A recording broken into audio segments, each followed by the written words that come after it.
Matemática sempre foi uma coisa que estava em mim. Então nós três trabalhamos juntos, direto. Sábado e domingo só escrevendo os livros. Nós vendemos 2 milhões de exemplares. As pessoas te olham como já está velho, está isso, está aquilo. A discriminação é grande. Então estudem, é a única solução que tem.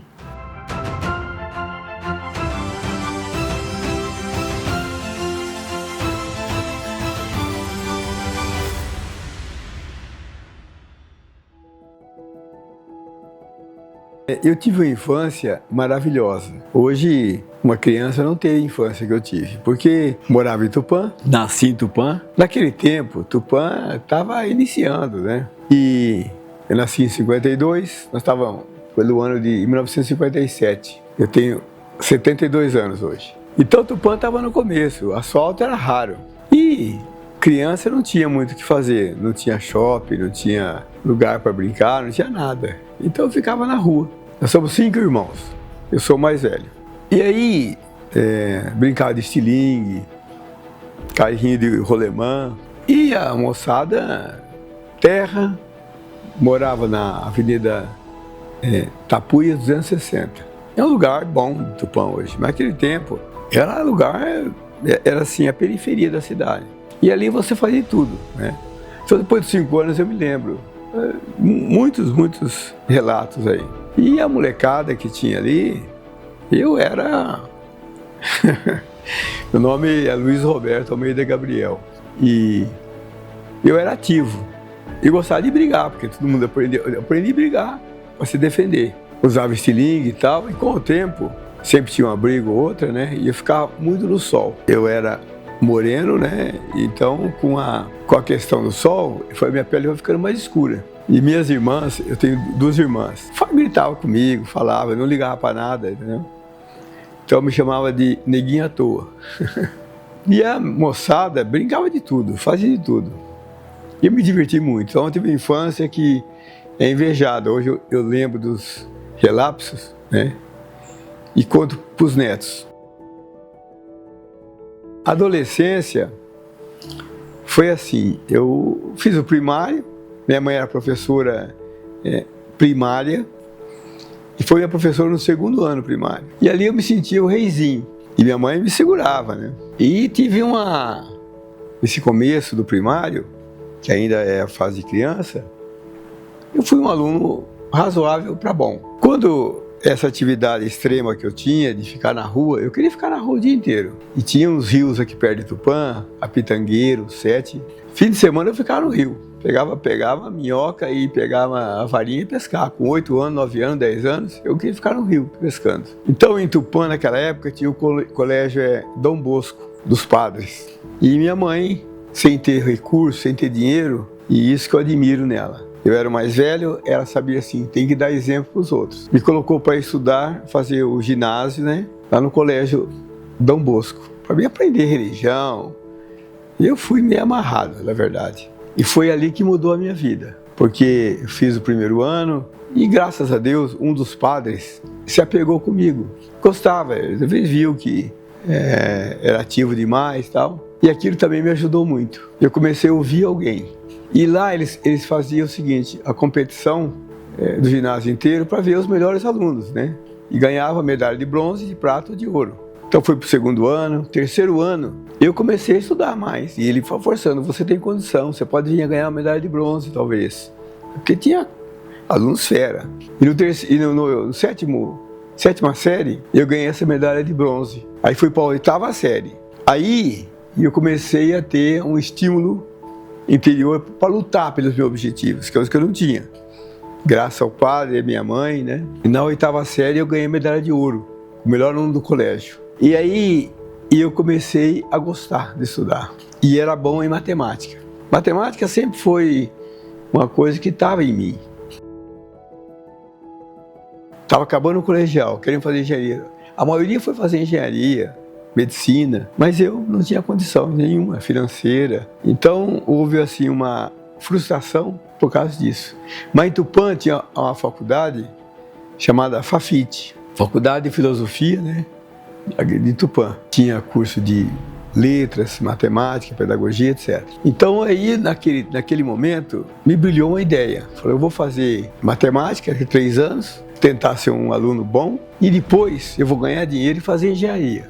Continuava o sonho da engenharia. Então eu entrei na faculdade de matemática com essa ideia. Fui talvez o melhor aluno que teve da minha turma, mas eu estudava muito, porque meu objetivo era fazer engenharia. Mas eu comecei a gostar da matemática. Eu tive professores excelentes, um japonês chamado Taikishi, Manuel Leonel de Paiva, outro professor também que me incentivou muito, mas teve um, Tiago Alves da Silva Leandro. Faleceu o Manuel também, mas o Tiago tinha uma visão de vida e do ensino incrível. Primeiro ano da faculdade ele montou um curso chamado CEMIV, Instituto Índia Vanuiri, para dar aula para quem não sabia, reforço aos domingos. Os melhores alunos ele chamava para dar aula para os outros, para colegial, para ginásio, para estudar matemática. Como eu era um bom aluno e estava no primeiro ano, ele me convidou. Isso mudou muito a minha vida. Aí eu comecei a dar aula para esses alunos. No começo, com dificuldade, etc., para saber ensinar. Você pode conhecer e não saber ensinar.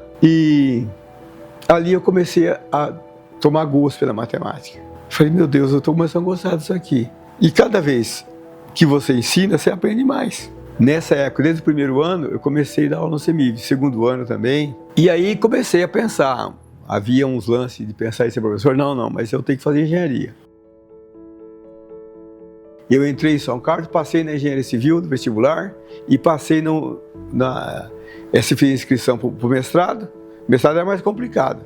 Você tinha que fazer um exame de seleção. E só entrava quem tirava nota de corte 5. Então tinha lá, tem um monte de gente que queria fazer, deu umas 150 pessoas e tal. E entramos em 59 alunos. E eu fui o último colocado.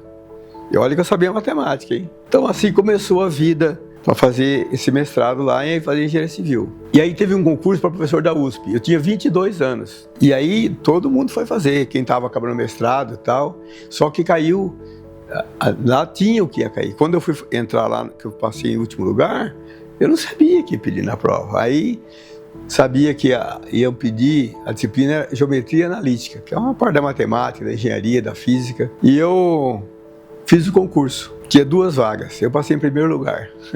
Você vê como é que eu era decidido. E virei professor da USP com 22 anos. E fui dar aula para engenharia civil. O que aconteceu? Eu era meu aluno, né? Porque eu dava lá. E aí, logo em seguida, quando eu fui dar aula, a primeira aula minha, seu professor, é trote, ele é aluno daqui. Ninguém acreditava que eu era professor. Eu tentei falar, mas foi uma zoeira. E aí, acabou o mestrado, eu comecei o doutorado em matemática pura. E o Luiz Antônio Fábio que estava me orientando. Eu acabei todos os créditos da matemática para o doutorado. Livro de documentação, tudo aí. Quando eu acabei todos os créditos, funcionava assim no final. Você tinha que fazer um seminário. E é um assunto complicado. Matemática naquele nível, hoje também é complicadinho. Matemática pura é muito complicado. E começamos um trabalho chamado cobordismo equivariante.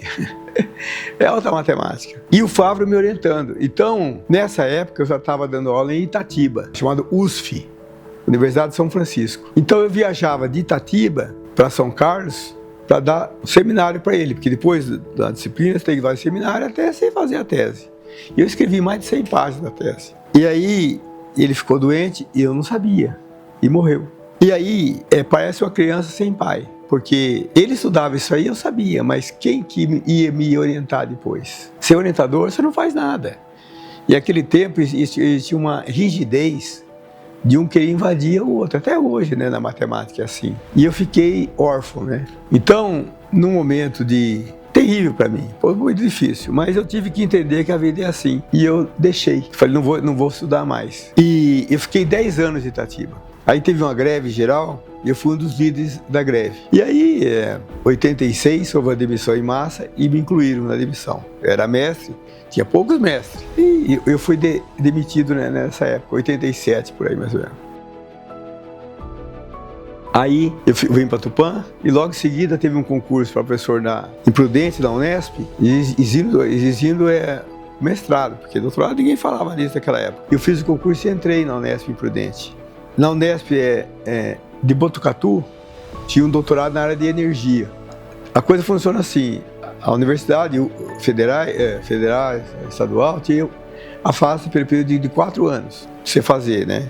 Mas isso não acaba. E aí me deram esse afastamento. E eu comecei lá em 91, você vê, entrei na Unesp aqui em 88, por aí, e logo em seguida peguei esse afastamento, porque a pressão era muito grande. Você faz uma disciplina ou duas no semestre, tem que fazer 12 lá em Botucatu. Se eu fizesse 3 cada semestre, eu ia levar 2 anos fazendo. E depois fazer a tese e tudo, e eu tava a ponto de bala. Eu falei, ó, professor, me dê uma chance, eu vou fazer 6 disciplinas no primeiro semestre, 6, e vou fazer 6, eu vou acabar num ano. Eu falei, não dá para fazer, eu falei, eu faço. Rapaz, você é esquisito, eu falei, não, eu faço. E deixaram eu fazer.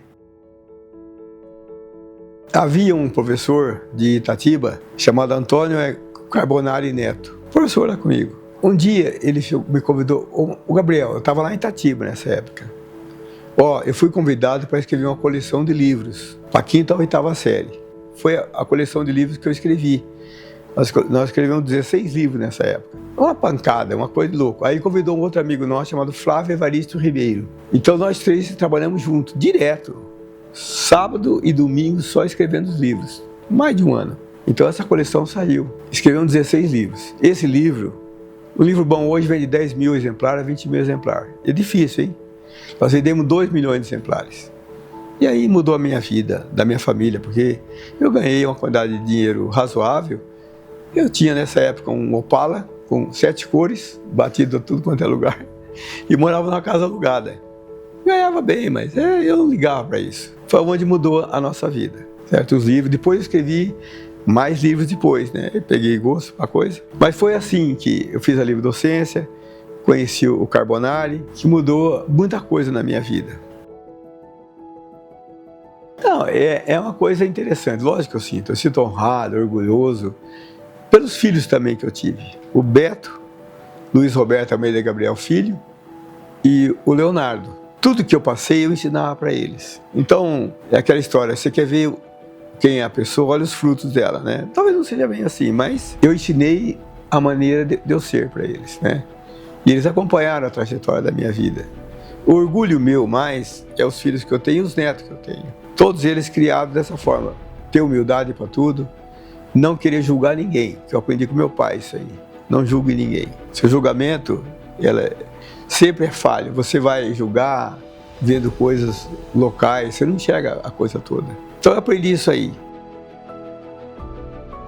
Então a mensagem que eu deixo é o seguinte, com toda essa dificuldade que tem, vocês não têm luz mais no fundo do túnel, mas estudem. É a única solução que tem. Quando você é jovem, estuda quando você é jovem. Porque ali você vai ter a bagagem mínima para você ir em frente. Se você não tiver isso aí, quando vem a oportunidade, você não tem essa bagagem. Aí você tem mais idade e resolve estudar. Bonito, né? Eu acho muito bonito. Mas aí é mais difícil. As pessoas te olham como já está velho, está isso, está aquilo. A discriminação é grande. Então estudem, é a única solução que tem.